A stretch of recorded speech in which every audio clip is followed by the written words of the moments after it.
El gobierno federal ha propuesto 4 nuevos ejes de la política educativa para un nuevo modelo, hacer transitar del modelo de educar para competir a uno de educar para compartir.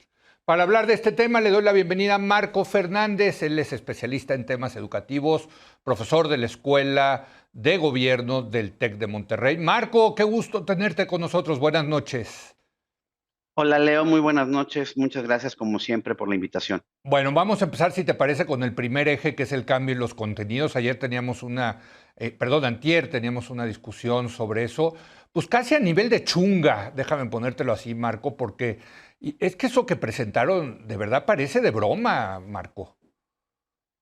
La verdad es que es preocupante por varias razones. Ujú. Digamos que ha habido dos interpretaciones. La benigna, que es darle flexibilidad al sistema educativo de forma tal que se permita, por ejemplo, reconociendo que hay grados distintos de avance en los aprendizajes de los alumnos, que al reorganizar los grados escolares en fases, un alumno que por su edad esté, por ejemplo, en segundo de primaria, pero por sus conocimientos realmente esté más equivalente al tercero, la flexibilidad que dieran las fases permitiría reorganizar de esa manera los salones, los avances en el salón de clases. Ujú. Y se argumenta, no, pues esto se hace, por ejemplo, en lugares como Finlandia, en Canadá, Ujú. pero inmediatamente uno dice, bueno, a ver, allá se utilizan, por ejemplo, justo para poder identificar las diferencias en los aprendizajes, las pruebas estandarizadas a las cuales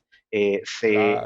tanto critican y dice el vocero del gobierno, el señor Marzarriaga, el director de materiales Ujú. educativos de la SEP, que son neoliberales y que no toman en cuenta el contexto distinto de las escuelas, cosa que es falsa, porque el Ujú. problema en México no ha sido eso, sino que una vez que tienes los resultados de enlace, Planea o PISA, la autoridad ha sido incapaz de establecer estrategias diferenciadas, ahí sí, de acuerdo al contexto de la escuela, Ujú. para cambiar la experiencia en el aula y mejorar los aprendizajes. Es que lo que tú Pero estás digamos diciendo que es esa, que si no se mide, pues no puedes hacer ese modelo de Finlandia, Canadá, etcétera, ¿no? Ese es el fondo del eh, asunto.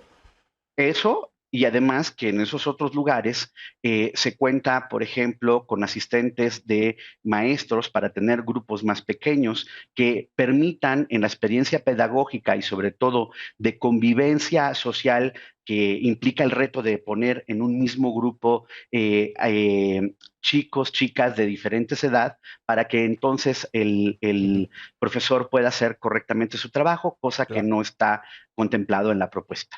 Digamos que esa es la parte, digamos, benigna. La Ahora, parte no, más pásate al lado de lo más, lo más negativo de esto. preocupante. Lo preocupante, hoy salía un artículo en el blog de educación de Nexos, en Ujú. donde se hace una referencia que creo que tiene razón la colega, que en donde se apunta a que más bien es la influencia de la gente en esta concepción de que comunidad es la que va a determinar lo que se va a enseñar en las aulas.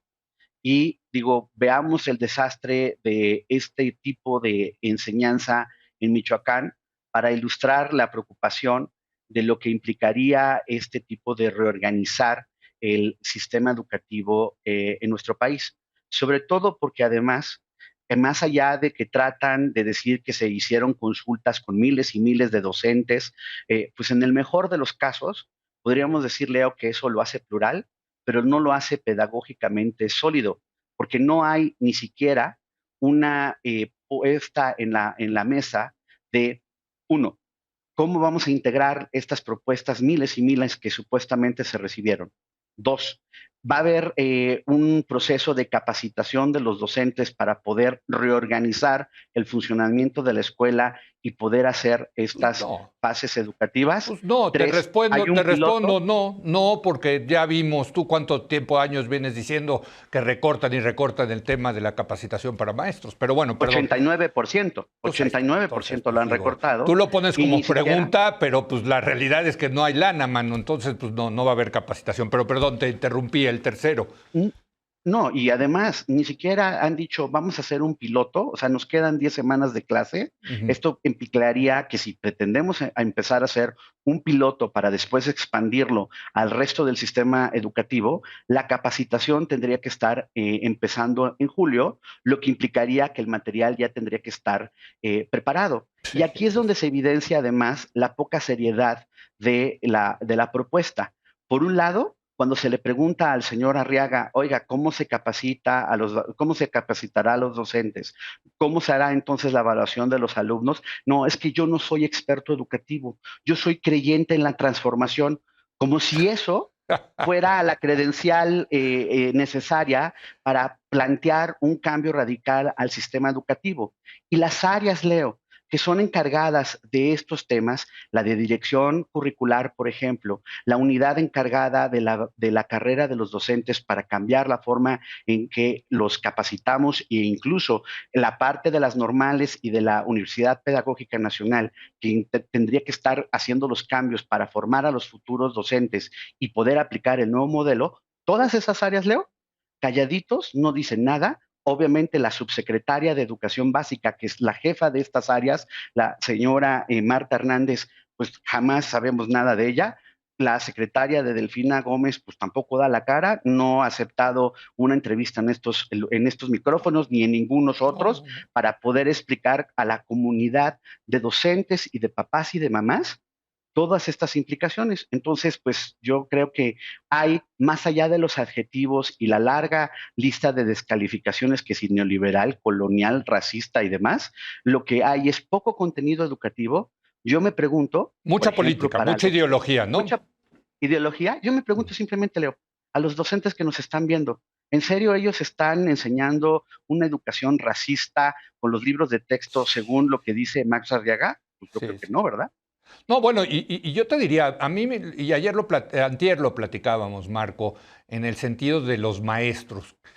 O sea, ya de verdad también hay que ser empáticos con los maestros que con Calderón trataron de cambiar los contenidos, con Peña Nieto cambiar los contenidos, ahora con López Obrador quieren cambiar los contenidos. Bueno, no se puede, o sea, no sé tú que eres experto, pero no se puede andar cambiando la educación, los contenidos, quitando los grados, poniendo fases, cada 3, 4, 5 años, Marco. Peor aún, esta discusión se da como si no hubiera habido una emergencia educativa derivada de la pandemia. O Eso, sea, perdóname, a totalmente, ver, te voy a dar totalmente. unas cifras para Sí, que quien nos está viendo sí. vean en perspectiva el tamaño del tsunami. Simplemente, por ejemplo, en preescolar, la matrícula se cayó en 174,630 chiquitos que dejaron el preescolar. En la parte de primaria se cayó en 4%, en secundaria al 3%. Ojo, caídas que van incluso más allá de los cambios demográficos que uno diría, pues es que hay menos matrícula porque hay menos niños. No, las caídas son superiores a la disminución demográfica. Y lo peor es en el caso de la media superior. Respecto a cuando comenzó el sexenio del presidente López Obrador, hoy tenemos lamentablemente 366,954 alumnos menos, lo que equivale, digo, para verle la Qué cosa. dimensión de esto, Leo, es como si cerraras todo el CONALEP en el país. A eso está equivaliendo los jóvenes que dejaron de estudiar en la media superior. Entonces, hay un montón de afectaciones del lado de la caída de la matrícula, el problema del aumento del abandono escolar.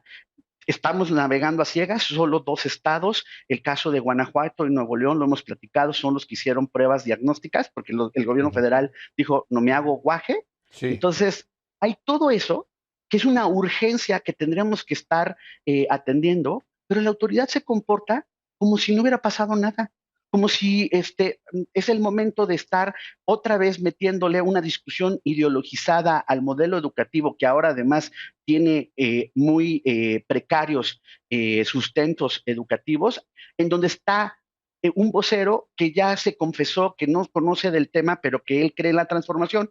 De ese calado es la indolencia Sí, de la autoridad federal frente al desafío educativo. qué barbaridad, cómo jugamos en México con este tema educativo, de verdad, ya, o sea, entre que propuestas serias y propuestas ideológicas, qué cosa.